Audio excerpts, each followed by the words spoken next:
I walked into that office with the weight of someone else's failure on my back. The air was stale with disappointment. 5 developers sat scattered around like forgotten chess pieces, eyes drained, morale non-existent. The office lights flickered, and so did any remaining hope.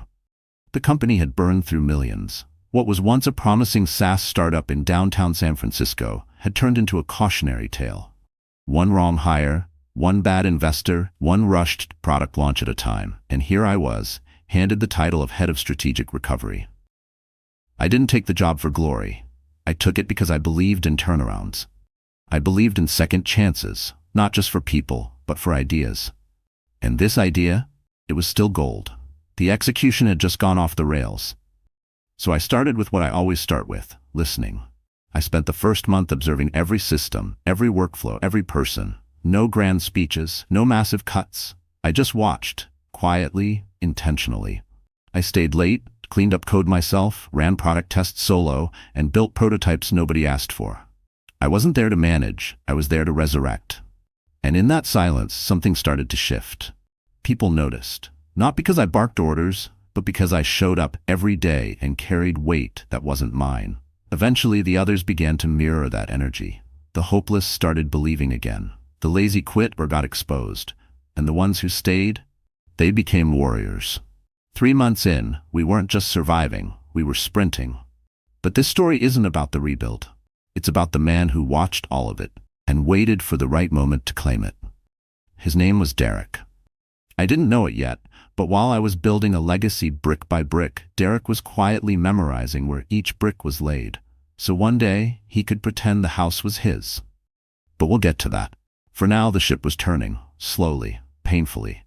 But I was the one at the wheel, and I wasn't letting it sink. Reviving a company isn't glamorous. It's not a movie montage with inspiring music and lightbulb moments. It's coffee-stained notebooks, failed prototypes, 3 a.m. bug fixes, and missed birthdays. It's calling investors and hearing no 100 times before someone says, maybe. And through all of that, there was Derek. He joined about 5 months into the rebuild, young, polished, Ivy League grad with a resume that looked better than his actual output, the kind of guy who knew the buzzwords but not the weight behind them. He was good at talking. Derek interviewed well. He always did. He spoke in big-picture language, promised to streamline operations, build custom data dashboards, and optimize touchpoints. It sounded smart, and maybe some of it was. But I didn't hire him for flash. I hired him to manage logistics. We needed order. I was leading vision and product architecture, but someone had to make sure the trains ran on time. At first, Derek did okay. He could track tasks, pull reports, organize meetings, but he never got his hands dirty, never dug into the broken parts. I noticed, so did the team. But I kept giving him room to grow. Watch, but don't judge too fast, I told myself. Not everyone's a builder, some are maintainers. Still, as I worked day and night to rebuild our cloud infrastructure, migrate users, and rebrand our product, Derek remained distant, supportive in meetings, presentable in presentations. But when the actual fires broke out, he was always conveniently unavailable. What he was doing, though, was watching how I fixed the user churn problem, watching how I handled client onboarding changes, watching how I rewrote entire frameworks behind closed doors. I'd catch him sometimes peeking at my whiteboard notes or joining a Zoom he wasn't invited to. I didn't think much of it. Maybe he was just curious, maybe he was learning. And honestly, I didn't care who got credit. I just wanted the company to live. So I let it go. What I didn't realize was, Derek wasn't planning to be part of the team. He was planning to be the one who rewrote the story. And it would take years before I saw the version he told. But back then, I had no time for suspicion. We were growing again. Revenue was climbing. Customers were happy. We finally had breathing room. So I sat across from Derek one day and gave him the truth. You've been helpful in specific ways, but we're moving fast, and I need people who can build under pressure. I'll give you 2 months. Take time, apply elsewhere, use me as a reference for what you do well. Reporting, scheduling, presentations. But I can't keep you on the core team. He nodded, calm and understanding. What he didn't say, and what I didn't know, was that he'd already been working on his next move. One that involved my work, my ideas, my blood and sweat. But I wouldn't find that out until years later when I walked into a room and heard my name twisted into a footnote. You can always feel when someone is halfway out the door. After I gave Derek that talk, something in the air shifted. Not in a dramatic way. There were no arguments, no slammed doors, no whispered gossip. But his eyes told a different story. He still showed up, still ran his weekly reports, still joined the Monday stand-ups with that same cool smile. But now? His smile didn't reach his eyes, and his questions started sounding more like research than curiosity. What made you decide to automate client onboarding? Do you remember which investor meeting flipped the funding? You mentioned rewriting the pricing model. What exactly changed? At first, I thought maybe he was trying to understand what went wrong, for his own growth. Maybe he just wanted to leave better than he came. But the questions felt too pointed, too rehearsed. I didn't say anything. There's a fine line between being observant and being paranoid, and I wasn't about to become the guy who accuses someone of plotting just because they asked too many smart questions. Still, I documented everything. Every project, every decision, every line of strategy. Not to protect myself from Derek, but because I had seen too many businesses crash from revisionist history.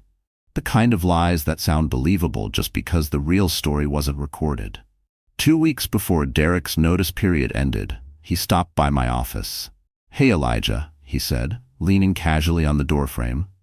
"I just wanted to say thank you. This place, it taught me a lot. I'm heading over to Hyperlink Partners, that SaaS integration company we used to work with. Vanessa offered me a position."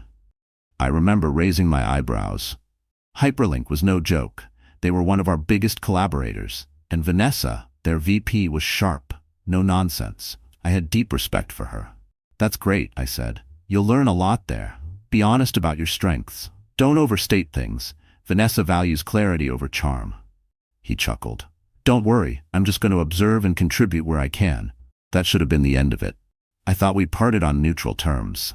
I thought I'd done right by him, gave him space, gave him time, gave him a soft landing. What I didn't know was, he left with my playbook, and he was about to run it like he wrote it. 3 years passed. I had moved on to a new venture, a consulting firm that specialized in scaling early-stage tech companies. Different pace, different problems, but the same mission. Build things that last. I didn't think much about Derek.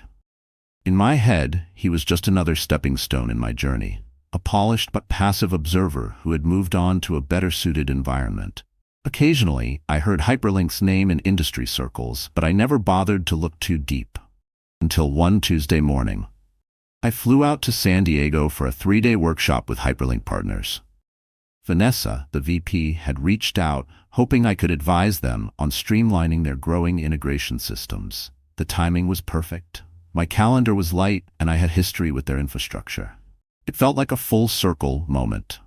The first day was all briefings and boardroom meetings, strategy discussions, performance reviews. By the second day, I was scheduled for a product tour with Vanessa and her new operations lead, someone I hadn't met yet. And that's when it happened. We walked into the conference room, and standing there, holding a tablet, smiling like this was just another Tuesday, was Derek. "Elijah." He stepped forward, arms wide like we were old college buddies. "Wow, full circle, huh?" I smiled politely, extended my hand.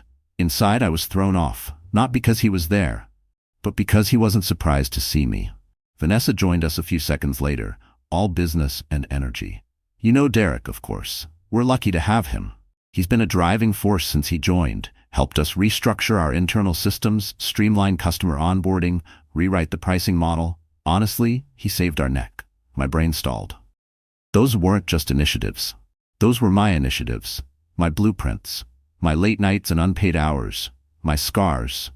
I glanced at Derek. He didn't flinch, didn't correct her, just smiled like a man being handed someone else's Lifetime Achievement Award. Vanessa kept going. "Of course, he mentioned you helped with some of that too." "Helped?" I stared at her, then at him. There it was. My name, reduced to a footnote, a side dish, a whisper under the thunder of Derek's self-made legend. But I didn't lash out. I didn't argue. I didn't correct the narrative in the middle of someone else's conference room. Instead, I smiled. "I'm glad Derek found a good fit," I said. "You got some solid talent here." That was all. We went on with the tour. I gave my recommendations. I shook hands. But something inside me had shifted. It wasn't just that he took credit. It was that he had planned it. He had studied my work, absorbed it, then weaponized it for his own climb. And the worst part? It worked. For now. Because in the world of tech and in life, false thrones eventually collapse. And karma? Well, karma is patient. Life moved on. I didn't forget what Derek did, but I didn't build my life around it either. That's the thing about betrayal. You can either let it rot you from the inside or let it remind you what kind of person you never want to become. I chose the second. While Derek basked in the glow of a borrowed crown, I was too busy building something real. Again. My consulting firm grew faster than I expected. Word spread. I started helping companies around the world restructure their systems, unlock profitability, and scale with integrity. My name was never the loudest in the room, but it was always the one people trusted in the long run. And Derek? Every now and then I'd hear his name. Industry blogs, conference lineups, VP of strategy, turnaround expert. He even gave a podcast interview once where he basically recited my philosophies, word for word. I remember listening to it in silence, then laughing. Not out of anger, just amusement. The thing about a fake crown, I thought, is that it always starts to wobble when the real weight sets in. I never tried to ruin him, never reached out to Vanessa, never exposed him in public. Because here's what I've learned.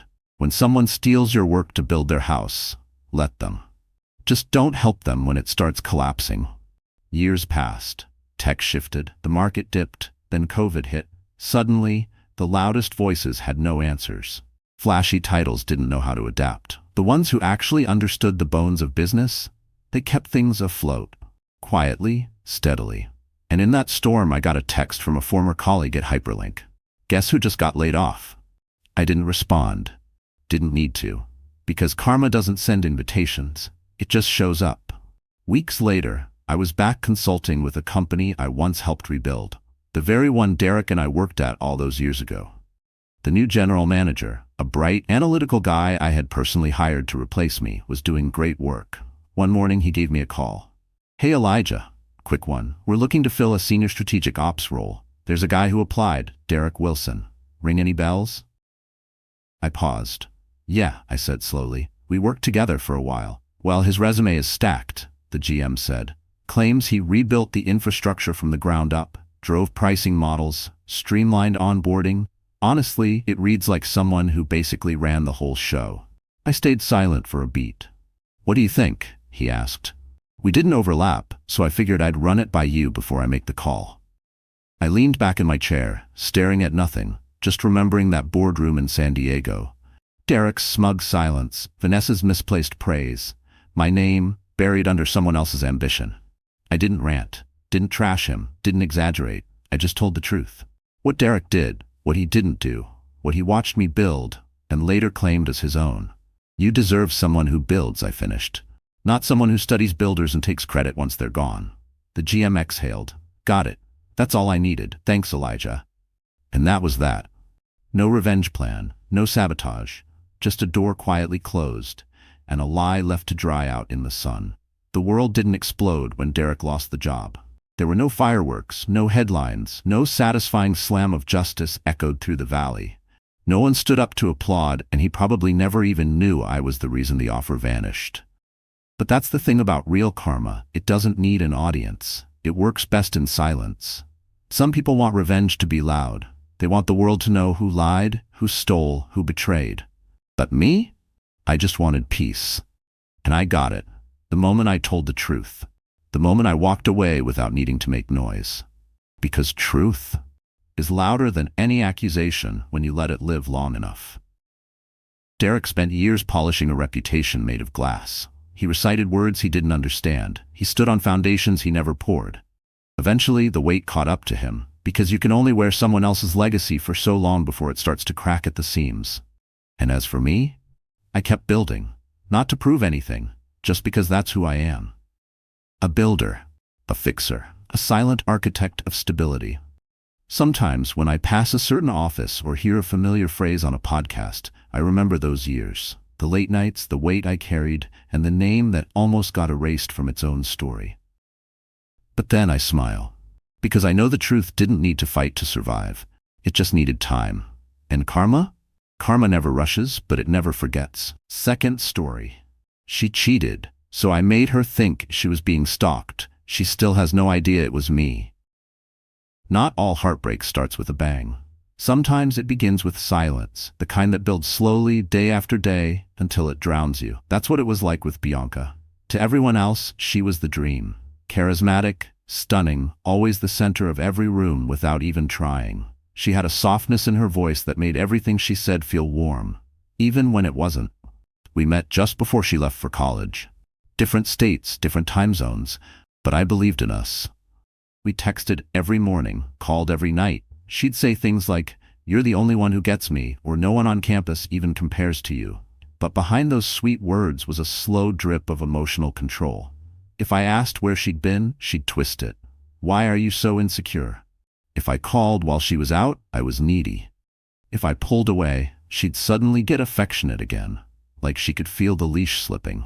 I didn't see it at first. I thought we were just figuring out long distance. I thought love meant pushing through. But love isn't supposed to feel like walking on glass. She chipped away at my confidence, gaslit me so smoothly I started questioning my own instincts. And all the while I held on, thinking if I stayed calm, if I loved her right, we'd get back to who we were at the start. Then, the truth came out. One night, while scrolling through Instagram, I saw it. A story from a guy I didn't know tagging her at a party. His arm was around her waist, her smile was wide, her caption, "Just vibes." That was the night something inside me snapped, but not loudly, not with anger.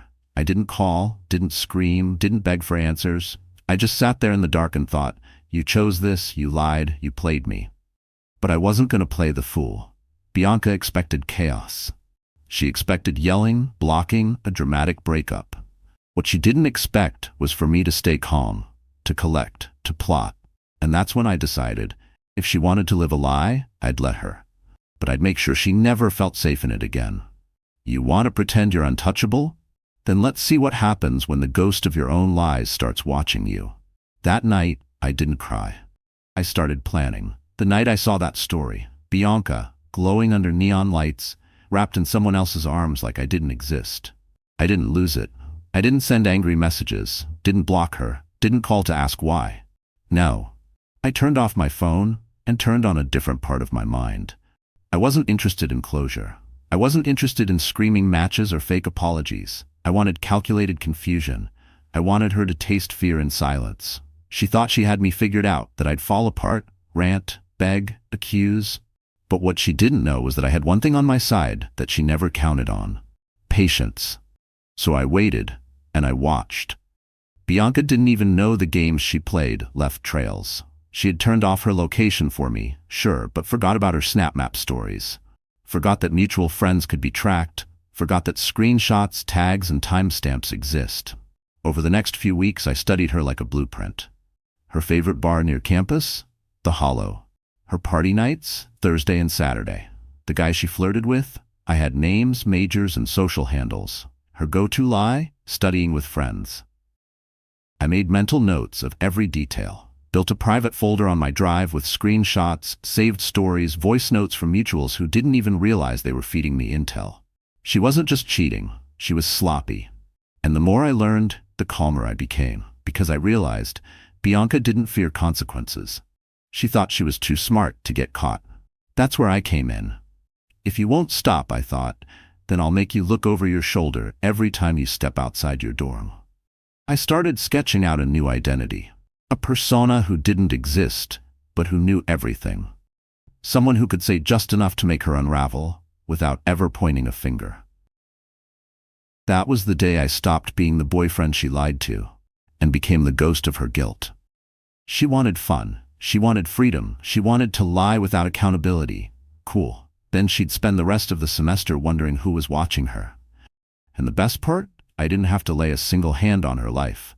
Just plant doubt and let her guilt do the rest. By the time most people break up, they're either yelling or gone. Me, I was neither. I stayed calm, present, normal, at least on the surface. Because while Bianca kept playing her little games, I was quietly designing the perfect mask. Not for me, but for the person who would deliver justice in whispers. I named him Liam Carson. He was exactly the type of guy Bianca wouldn't question. Cool, connected, private. The kind of frat bro who saw too much and said too little. I built his digital world from scratch. Started with Instagram, a believable name, a grainy profile pic pulled from stock party photos. A few posts of sneakers, sports, parties. No selfies, just vibes. Tagged him in bars she liked.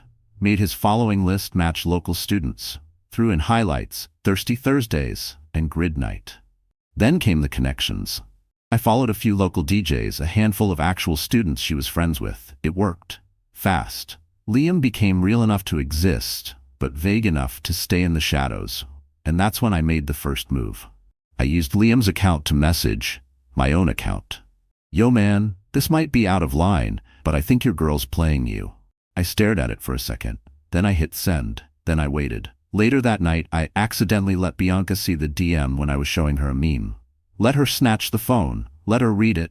Her whole face changed. Who the hell is this? I don't know, I shrugged. I don't follow this guy. You think someone's messing with us? She got defensive. Fast. You need to block him. Now. That's creepy. People on this campus are obsessed. That's when I knew it worked. She had no clue she was staring into a mirror of her own lies. She made me feel crazy for months. Now it was her turn to question reality. And I was just getting started. Because Liam wasn't just a warning shot. He was going to be her shadow. The one who knew things he shouldn't. The one who whispered truth so deep, she'd have to confess just to escape the silence. She wanted to play games? Cool. Now I was the only one holding the controller. Most people think revenge is loud. A confrontation, a scandal, an explosion. But the best revenge? It's quiet. It's surgical. It's when the person you're targeting destroys themselves trying to figure out what's real.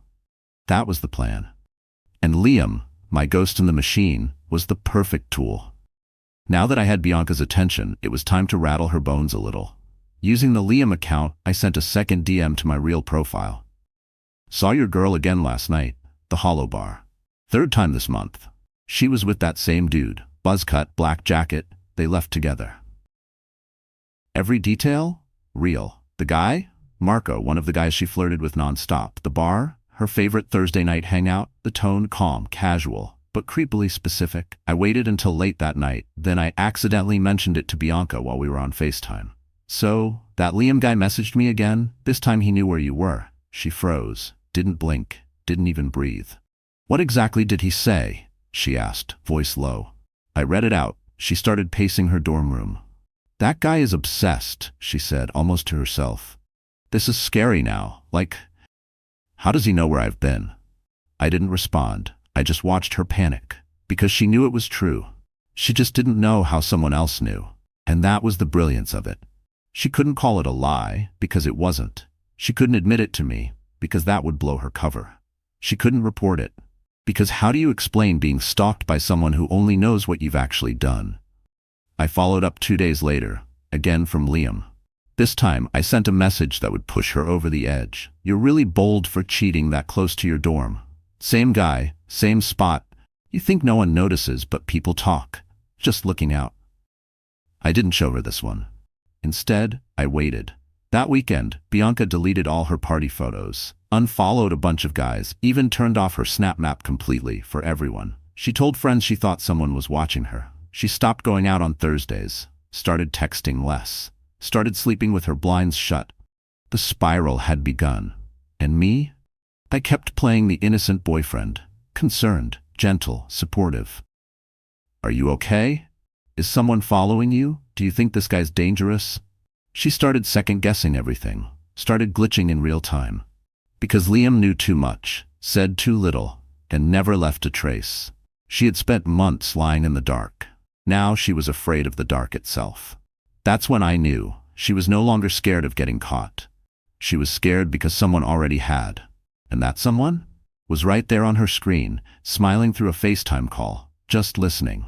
They say guilt is like a ghost. It doesn't shout, it whispers, over and over, until you can't sleep without hearing it breathe. And Bianca, she was haunted. Not by me, not even by Liam, but by her own choices, finally catching up. After weeks of whispers, the cryptic messages, the creepy accuracy, the timing that always hit too close, she started unraveling. Her voice changed on the phone. She stopped laughing as much. She started hesitating when she spoke, like she was checking every word for hidden landmines. One night she called me around 2:30 in the morning. No hey, no flirting. Just silence. Then she said, "I think someone's following me." I leaned back in my chair, let her speak, let the fear come out. She told me how she hadn't slept in days, how she kept seeing the same car outside her building, how she blocked someone who might be connected, how she started carrying pepper spray. "Do you think it's that Liam guy?" she whispered. "He knows things, stuff I never posted, places I never mentioned to anyone." I didn't say much, just enough. "That's not normal. You should probably talk to someone, maybe even the police." She paused, her breath caught. I don't know if I want to explain why he's messaging me," she said softly. I knew what that meant. She couldn't go to the police, because to explain how much Liam knew, she'd have to confess what she'd done. The lies, the cheating, the nights she swore she was alone, the guys whose names she saved under fake contacts. And if she said nothing, she'd stay scared. That was the trap. That was the beauty of it. The walls were closing in, and I didn't have to lift a finger. She made her own hell. All I did was turn the lights on. Later that week, she broke. Full-on sobbing phone call. No games, no arrogance, just shame. "I need to tell you something," she whispered. "I haven't been honest. There were a few nights, I wasn't alone, I made some mistakes. And now, I feel like someone's watching me, and I don't know if I'm losing my mind." I stayed silent for a few seconds, let the weight of it settle. Then I said, "Thank you for telling me. I just wish it didn't take all of this for you to be honest." She cried harder, said she wanted to fix it, said she was scared, said she'd change. And I listened, not because I believed her, but because I knew she didn't need punishment anymore. Her own mind was doing the job better than I ever could. She had finally admitted what she was, and now every dark corner she turned, every anonymous account she saw, every silence that lasted too long would remind her that someone knows, even if no one was there. I didn't plan to destroy her. That was never the goal. I didn't want her life ruined. I wanted her to understand one thing. You don't get to shatter someone's trust and walk away untouched. Bianca had made her bed, with lies, with betrayal, with reckless disrespect. All I did was make sure she actually had to sleep in it. After her tearful confession, something shifted. She started calling more often, started sending long paragraphs, started saying things like, "I don't deserve you, but I don't want to lose you." But I wasn't hers anymore. I hadn't been for a long time. I was the mirror she finally saw herself in, and she didn't like what she saw. As for Liam, he quietly disappeared.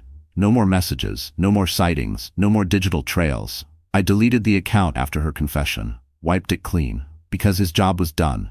The silence that followed, that's what really messed with her. Because when you live in fear of being watched, and then the watcher vanishes, you're left with nothing but your imagination. And guilt thrives in the dark. Weeks passed, then months. Bianca tried to mend things. She apologized again and again, wrote emails, sent late-night voicemails, tried everything except giving me the one thing I truly needed, peace. But I had already taken it. She thought I'd come crawling back, thought the fear would make me forgive. But the truth? I didn't need revenge anymore. I had already won. Because now, every time her phone buzzes from an unknown number, every time she walks alone at night and hears footsteps, every time a guy stares too long across a bar, she'll wonder, is that him? Is someone watching?